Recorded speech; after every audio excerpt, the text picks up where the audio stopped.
Hello everyone, myself G. Swapna Kumari, DL in Zoology, working at TTWRDC Men's Manuguru. Today, in this session, I am going to discuss few points about sericulture. Sericulture is the branch of science which deals with rearing of the silkworms. Silkworms are one of the useful insects from the phylum Arthropoda, which are producing very luxurious, very shiny fiber which is to be used in fabric weaving. In our tradition, the silk fabric is very much used in occasions like weddings, certain functions, etc., in pujas also. So, the silk fabric is weaving from the fiber which is produced by the silkworms, which are um, coming under the phylum Arthropoda. So, if you come across the zoology, the classification of the silkworm is coming under invertebrata, the organisms which are not having vertebral column or notochord, and the phylum is called as Arthropoda. Why the phylum is calling as Arthropoda is they are bearing jointed multiple appendages, and these appendages are much useful in all the activities like walking, collection of the food, chewing the food, etc. So, these are having multiple jointed appendages which are very much useful in almost all the activities. Coming to the silk, silk is being produced by these organisms from a particular stage in their life cycle. Here, in the silkworm's life cycle, actually there are three stages majorly. Out of them, one of the stage is very much important, that is called as larva, which is also called as caterpillar stage, and this caterpillar stage larva is actually producing the silk, and the silk is a protein fiber. Actually, this protein fiber is being secreted from a pair of glands which are present in them, and we will discuss about the glands, their location, how the silk is being secreted, and the composition of the silk in later. Firstly, we should know about the silk production. Generally, in the world, silk production or the sericulture began in China initially in the year 2640 BC, and later it was spread to left of the rest of the countries in the world like Korea, Japan, India, etc., France, certain European countries like that. So nowadays many of the countries are practicing the silk production because nowadays silk became very expensive, and many of the people are having an interest, they are having a passion to wear silk made cloth. Hence, in nowadays, if you see the silk production, China is the very first country which is having high production, and later India is second, and Japan stood in third position. Like that, many countries are producing silk, and the silk industry mostly set up in cottage industry like setup because it requires less investment, so that, and also it requires very less labor also to say, so that the silk industry can be practiced as a small scale industry or a cottage industry. For this, we require some knowledge in the production of silk. Actually, the silk is being produced by the caterpillar, and usually the life cycle is starts from different stages. We will discuss it later. In the life cycle of silkworm, they are coming across a particular stage which is called as cocoon, and from this cocoon we can collect the silk fiber. You can see that in this picture. Some people are extracting fiber, silk fiber from the cocoon, which can be seen in the picture. Okay, so here what they do is, silk is usually extracted from those cocoons. I will tell you later what is a cocoon. So from the cocoons, the silk, which can be seen in the picture, the silk is extracted in the form of very thin fibers, and later on these silk fibers can be reeled. Okay, reeling process may be included with a single protein fiber or a single silk fiber, or else multiple silk fibers twisted together, and they will be reeled into a single silk fiber, which gives a good texture, and that will be used in weaving of the silk fiber, which gives a good texture, good appearance, good feel, and even the good quality to the textile. Okay, so firstly the silk will be in white or light cream in color. You can see that also in the picture. So the silk is initially white in color, or else it is in cream color, and later on it will be subjected for dyeing process.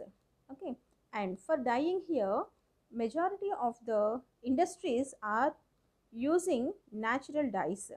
So natural dyes which are extracted in the traditional procedures are to be used in dyeing of the silk. Why? Because the natural colors only will give lustrous or shiny to the silk, and also they don't cause any harm to the quality of the silk.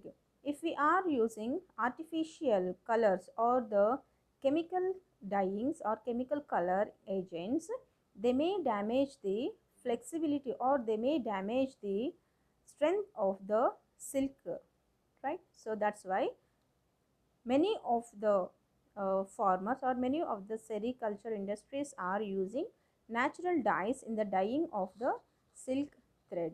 Actually, the entire silk industry is depending upon labor, but the labor can be accommodated from a family, because the silk industry will be like that every person within the family can adopt each and every activity of the silk industry, so that it can be established as a house industry or small scale industry. And coming to the types of silk, so here you can see the different types of silks. Generally, the silkworms, which are in the larval stage, are basically they are phytophagous.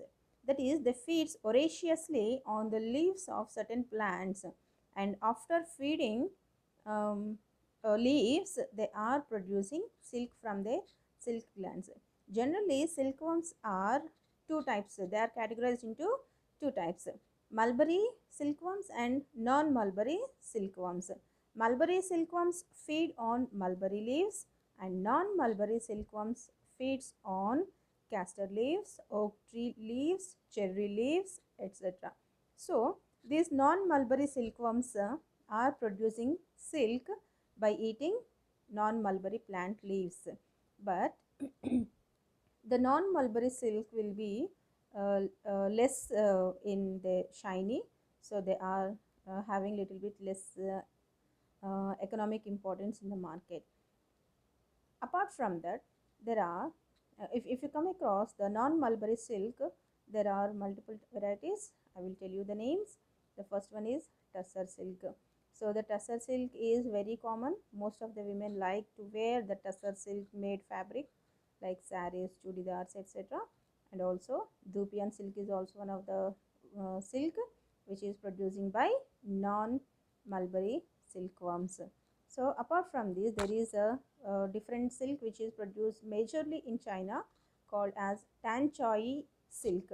So this Tan Choi silk is majorly producing by the China, and later in India also little amount of silk is producing, and later Garad silk. This Garad silk is producing in the state called West Bengal. Okay, and in West Bengal, the silk is producing in large quantities so that it is used in fabric designing and also in shawls designing also. Next one, Jamawar silk. Then matka silk. Actually, matka silk is little bit rough in texture because here the sericin, actually it's a protein which present on outer layers of the silk fiber. Actually, during weaving of the silk fiber, the sericin will be removed. But here, in case of matka silk, that sericin layer does not be removed, so that it gives little bit rough texture to the silk fiber and also the fabric. And this kind of silk is majorly produced from two states in India, that is Karnataka and also Jammu and Kashmir.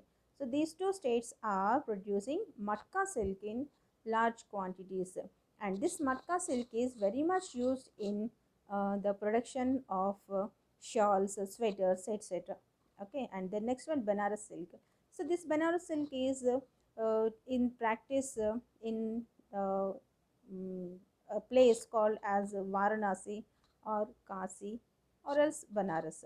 So these this silk is very much familiar from this particular place called Varanasi, and this is used along with zari in the synthesis of in the preparation of the fabric. That one also having very importance in wedding ceremonies like that. And the next one, raw silk. Raw silk is also mm, a thread which is having little bit rough texture, and that is used in weaving the saris, etc. And next one, kosa silk. Kosa silk is produced majorly from the Chhattisgarh. So this is used um, this particular silk is giving gold shade and also dark honey also.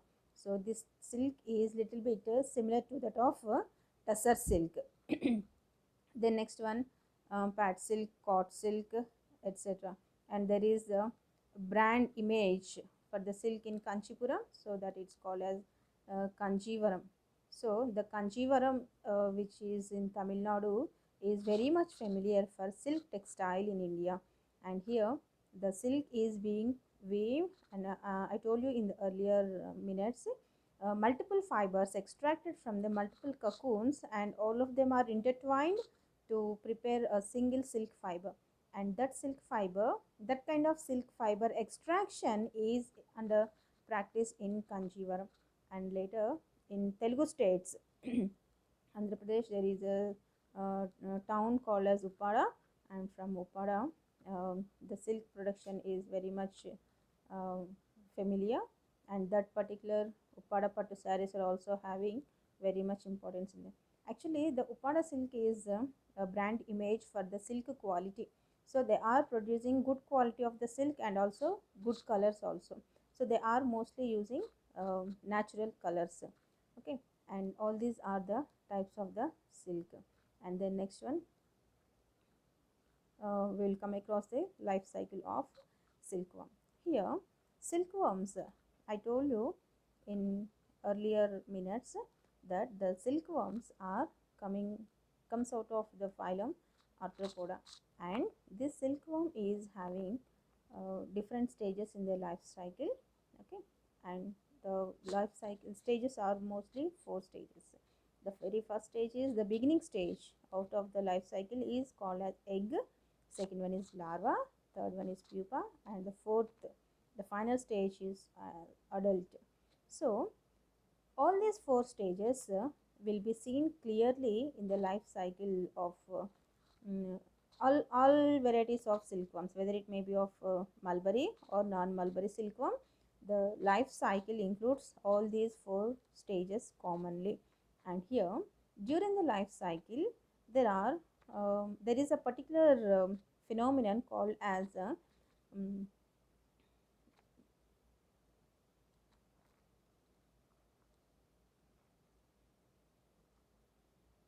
there is a particular stage called as molting. So The molting here is of holometabolous type of molting. So holometabolous in the sense the entirely organism is changing its shape from previous stage to the later stages, and the entire life cycle completed in 45 days.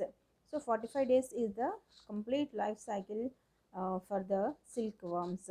Okay, and here if you come across the sexes in the silkworms, there are male and females, and here the males are producing sperms for the reproduction, and the females are producing eggs, and here it is producing large number of eggs. Approximately 400 eggs are being produced by a single silk moth, female silk moth, which is a great reproductivity, right? And here the female moth is larger in size than the male.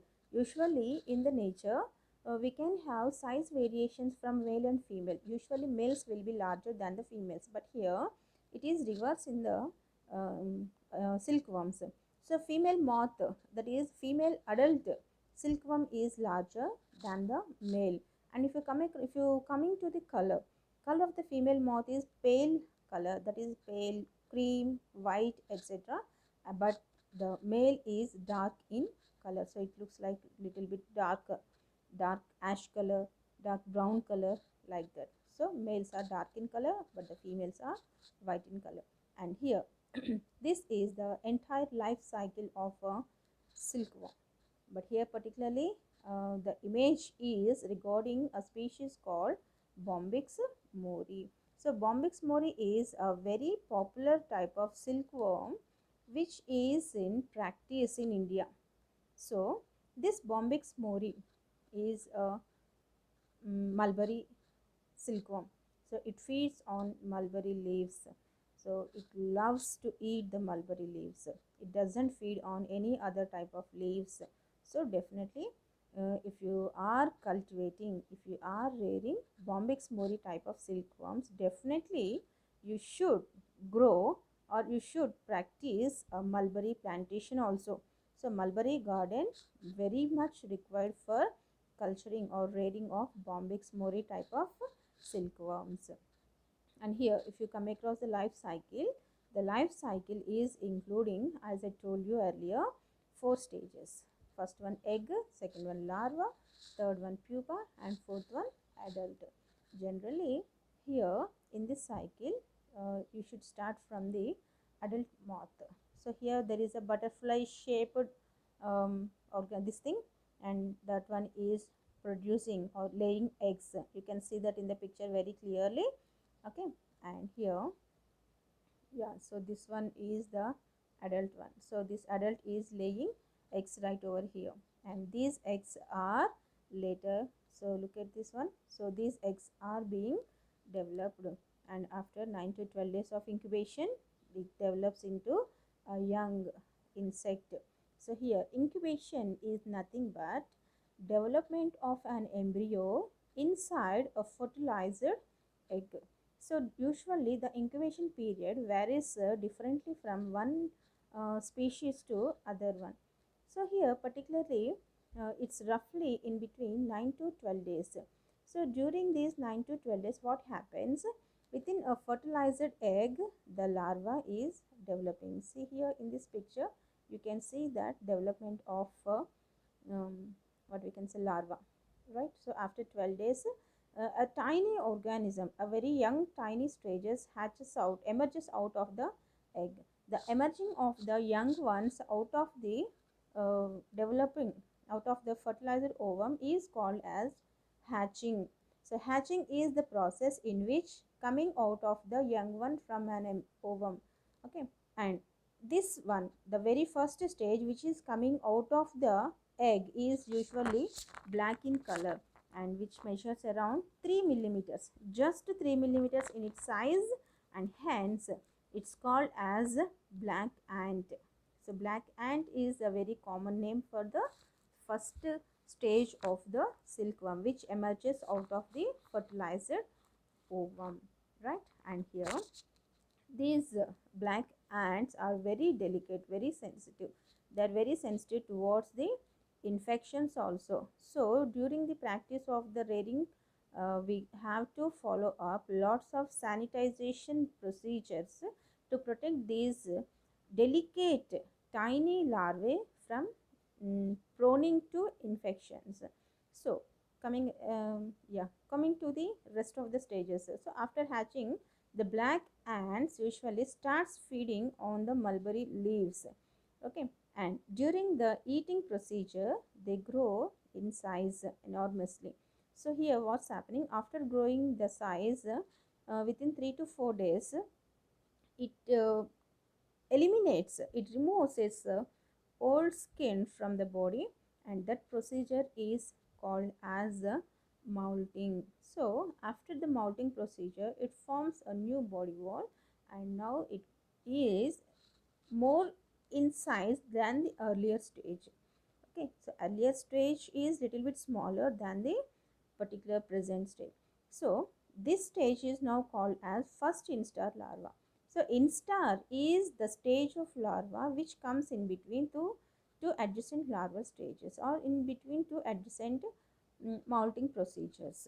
Okay, then later the first instar larva is actually it undergoes the first molting and it results into second instar larva. And now the second instar larva, after certain days, after 3 to 4 days, it again undergoes molting and it produced into third instar larva. So the third instar larva again feeds voraciously on mulberry leaves, and it develops into little bit larger sized larva, and which undergoes into third molting and forms into fourth instar. And this fourth instar larva undergoes the fourth molting and develops into fifth instar larva. Once again, I will explain the stages of the larvae. Firstly, the black ants emerges out of the fertilized ovums, and these black ants, on eating the food or eating the mulberry leaves, they grow in their size, and now the increased size larvae called as first instar larva. This first instar larva undergoes molting after 3 to 4 days. So due to molting procedure, it eliminates its old body wall and it increases in its size a little bit than the first one. And now the new larval stage is called as second instar larva. And this new second instar larva eats actively the mulberry leaves for 2 to 3 days, and after third day it undergoes a second molting and develops into third instar larva. And here also the same thing is happening. That is, the third instar larva is eating the mulberry leaves actively for 3 to 4 days, and after that, after 3 to 4 days, it undergoes a third molting and develop into fourth instar. This fourth instar undergoes fourth molting and develops into fifth instar. So here are totally 4 moltings and 5 stages of larva, or 5 instar stages are there. And this fifth instar larva is much larger when compared with the first stage, that is the black ant. So black ants are much smaller, and the fifth instar larva is almost 10 times more bigger in size when compared with the black ants.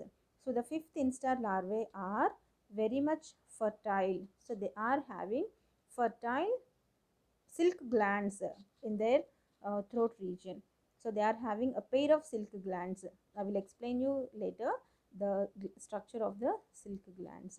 Okay, and later the fifth instar larva eats actively on the mulberry leaves for about a week. After a week days, it stops eating. It becomes very inactive. So it becomes very inactive, and it will be in searching of a support for the transformation into next stage. That is, the next stage is usually the pupal stage. So when the fifth instar larva is transforming into the pupal stage, it's what's happening here. This larva is um, in search of a very firm fixation at certain walls or there will, in a particular rearing of the silkworms, a particular instrument will be used for this procedure, which is called as mountages. So there is a particular mountage called chandrika. So chandrika is a round spherical structure made of bamboo, and that will be used for mounting of the fifth instar larva. So mounting is nothing but the fixation of the fifth instar larva to transform into pupa. So you can see here.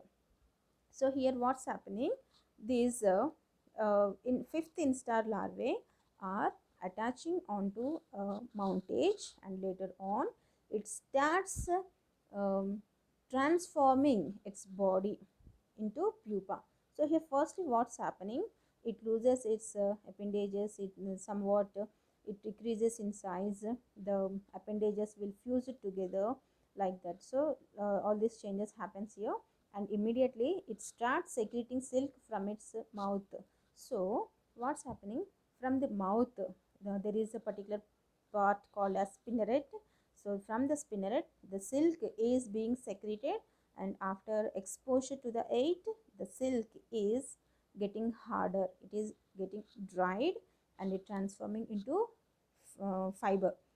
So the silk fiber will be spin over the body of the pupa, entire larva or the pupa. So here, for covering the entire body with the silk fiber, the larva is rotating its head in number 8 shape.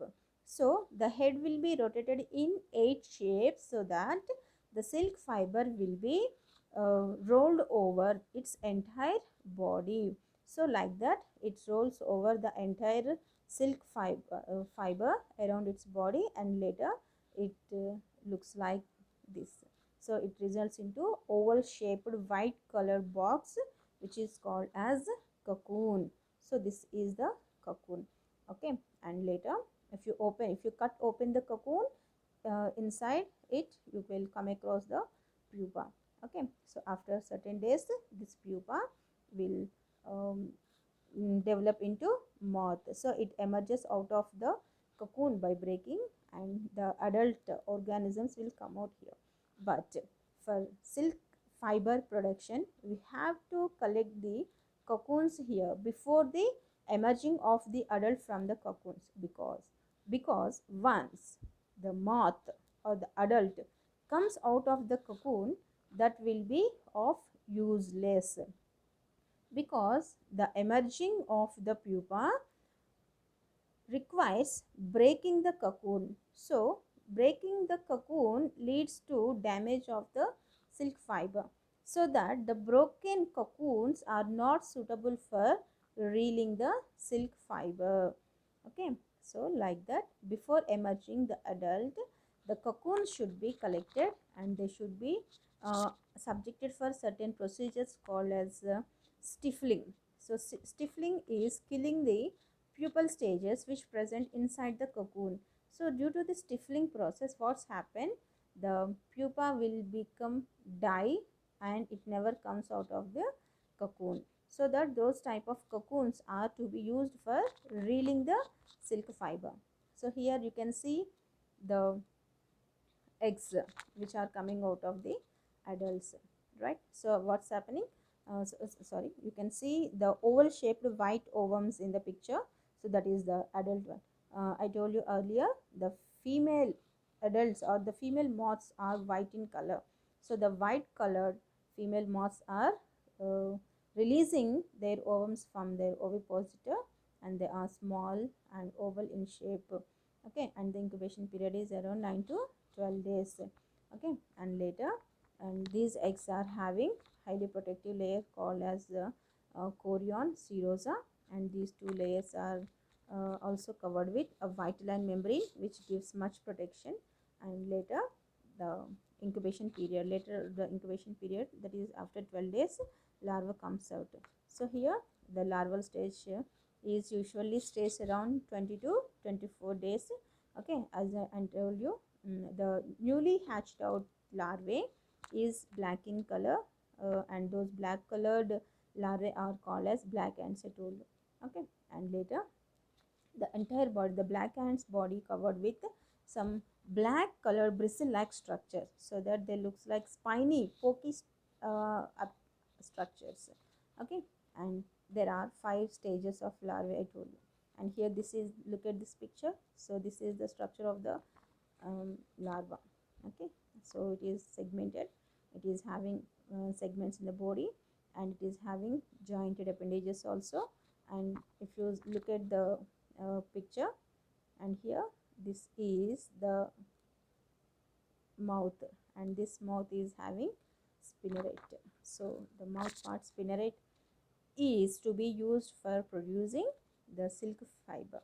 So if you see the structure clearly, the head is formed of 6 segments, thoracic is formed of 3 segments, and abdomen formed of 11 segments. Likewise, the body is divided into multiple segments.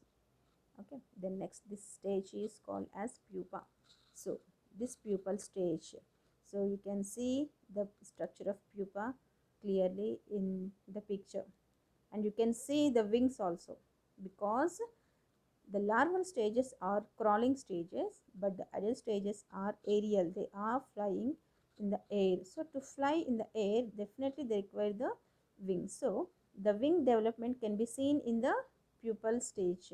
So the pupal stage is usually lies about 10 to 12 days, and the pupa is generally invisible, as it is present inside the cocoon. Unless until you cut open the cocoon, you can't see that, you can't see the pupal stage. Okay, and the pupa stage is usually originated from the 5th larval stage. And here this is the next stage, that is the adult. So here usually look at in picture, female adults are larger than the males. So females are larger in size. Why? Because they are having high fecundity chances. So they are producing 400 eggs per uh, the life cycle. So that usually they are having large in size, and it lies about only 3 to 5 days. Okay, so what's happening in these 3 to 5 days? Male and female moths are undergoing mating process, and immediately after the mating process, the male dies, and female also dies only after the production of the ovum. So that male and female dies within 3 to 5 days. So like that the adults will be there. And here, yes, these are the different types of silk moths. Okay, so in the first picture, you can see the beautiful yellowish orange colored moth, which is the tussar silkworm. And just beneath that tussar silkworm picture, here you can see the eerie silkworm. So eerie silkworms are brown in color. So they are brown in color, and they are having large sized wings, and with the wings they can fly in the air. And coming to the white, so the white one is the mulberry silk moth. Mulberry is nothing but the Bombyx mori. So this mulberry silk moth is, female is white in color, I told you, and the males are brown, like that ash color, brown color will be there for the male. And the next, the downside picture, which is brick red in color, that is called as Muga silkworm. So this is Muga silkworm moth. So like that, here are the different stages, different types of silk moths in the nature. And here this is a single picture which explains detail about the different stages of the silkworm. Here the first one is the egg. Egg period is usually lies for 9 to 12 days, and the next stage is the larval stage, larval period, and larval period, which includes 5 stages of the larvae, and it completes within 20 to 24 days. The next stage is pupal stage, and the pupal stage is usually lies around 10 to 12 days, and afterwards adult stage or moth stage. So the adult or moth stage is completed within 3 to 5 days, and totally it takes around 45 days for the completion of the life cycle, right? So here is the different stages of the life cycle and the duration of each and every stage in the life cycle. And now the silk gland. So The silk glands are the utmost important organs which are useful for the production of the silk. So the silk glands are one pair of glands which are present in the cephalothoracic region. So here in the picture you can find out the different portions. So here in this picture,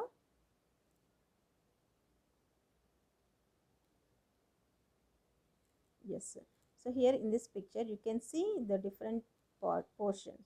So here the first outermost, the pointed pin like structure is called as a spinneret, and that spinneret is covered with Filippi glands, and just behind the Filippi glands there you can see the anterior section.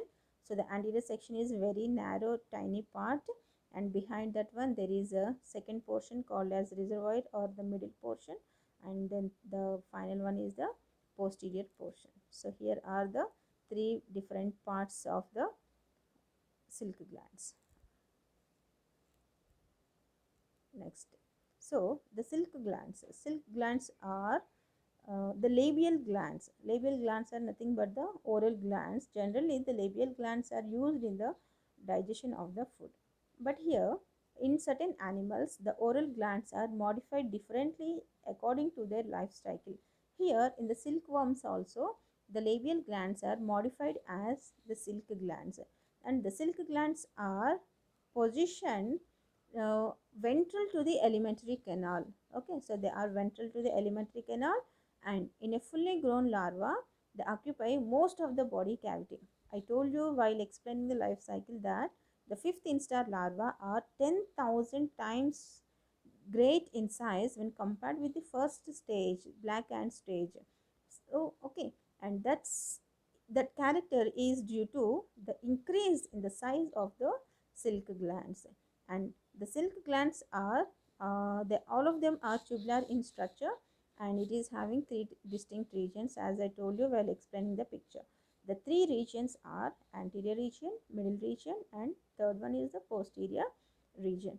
So I will explain you from back to forward. The first region, the backward region, is the posterior region. So the posterior region is blunt, highly folded, and narrow portion. The entire narrow portion of the gland is called as the posterior gland, and this part secretes fibroin. Okay, and fibroin actually first it is synthesized in fibrinogen form. Fibrinogen later converted to fibrin or fibroin. So there is a slight difference among these two. Fibrinogen is a liquid state, and after solidifying it's called as fibroin, right? And then next, second, middle region. Middle region is very biggest region of the entire silk glands, and it's usually attaining W shaped structure, and this one is also having three specific limbs or three specific regions. One is called as posterior region, the second one is middle region, and one is the anterior region. So here likewise three limbs are there in the middle region. Okay, and these three regions are producing sericin protein. So here sericin 1, sericin 2 are produced from the three specific portions of the silk gland, middle region, right? So the middle region is playing an important role in the synthesis of the sericin. Okay, and the next one is the sericin again gets surrounded by sericin 3 secreted from the anterior limb. That is, the three different portions of the middle region are producing three different types of sericin. Okay, the posterior part is secreting sericin 1, middle part is secreting sericin 2, and the anterior part is secreting sericin 3. Likewise, three different types of sericin are produced. Later, this is entirely covered with the fibrinogen, and later on, the entire sericin will be stored in the silk glands, and when the larva turned into fifth portion, that will be comes out of the anterior region of the silk gland. That is, the silk gland is having only the secretory function, not the synthesis function. Okay, so it doesn't synthesizes, it doesn't produces any of the silk, but it only assembles the silk protein which is produced by the different portions of the silk gland, and that will be assembled at the spinneret to form the silk fiber. Okay, and the spinneret, the major important part of the mouth part. So the spinneret is the knitting part of the larval stages. Knitting means the weaving of the cocoon. So cocoon is weaved by the help of the what we can say, the one, right, and this is usually draws out of the spinneret in the form of a very thin fiber, and the silk after secreting out of the spinneret is immediately solidifies. Okay, and the two filaments, that is fibrin and sericin, after coming out of the spinneret will be united together to form a single filament. Okay, and here to explain the silk production, we have to discuss the different layers of the silk glands. Okay, and the silk glands are having three particular layers. First one is the tunica propria. So the second layer is glandular layer, and the third layer is tunica intima. So these three layers are present in the walls of the silk glands, which are used in the production of the silk. And the next one is Philippi glands. So the Philippi glands are located at the region of the spinneret. These are also called as Leonid glands. Okay, and these glands are usually a pair in number, and they are situated near the spinneret. Okay, and these glands contributes some waxy material around the silk to mm, prepare a smooth layer around the silk, right? So like that, here the silk thread or the silk fiber is covered and protected by waxy material, and that waxy material is usually secreted or synthesized from the Philippi glands. Okay, so likewise the silkworms are producing silk from their mouth parts. So that's what the life cycle of the silkworms and the structure of the silk glands also. Then next, coming to the distribution of silk industry in India. In India, mostly most amount of, that is approximately 80% of the silk is being produced by three major South Indian states, and the three states are Karnataka, Andhra Pradesh, Tamil Nadu. Okay, and these three states are producing majority amount of silk from India, and later West Bengal, Jammu and Kashmir also producing some little amount of silk, and later tropical tussar. Actually, the tussar silk is produced from the central India, which includes Jharkhand, Chhattisgarh, Bihar, Madhya Pradesh, Maharashtra, Uttar Pradesh, Andhra Pradesh, Odisha, etc. Okay, and also along with that, oak tussar silk is also produced in Manipur, Mizoram, Nagaland, Uttarakhand, Jammu and Kashmir, etc. So all these states are producing different types of silk. That means they are famous in particular type of silk. Right. After the silk production is generally overviewed by a silk board, which is established by the government of India. So Central Silk Board. Central Silk Board established in the year 1958 by Ministry of Textiles, Government of India, and this looks over the sericulture industry, and that industry was looking over the maintenance of the silk quality. And later there are certain central research institutes in India which looks over the silk textile industry or the sericulture units. Okay, and the first institute is located in the Mysore, Karnataka, and that was called as Central Sericulture Research and Training Institute. And the second one is located in the West Bengal, called, that is also named as Central Sericulture Research and Training Institute. Next one, Central Tussar Research and Training Institute, located in Ranchi, Jharkhand. Next one, Central Silk Technological Research Institute, located in Bangalore or Karnataka. Likewise, here are the different silk boards which are used for maintaining quality of the silk. So that's what my presentation. Thank you one and all.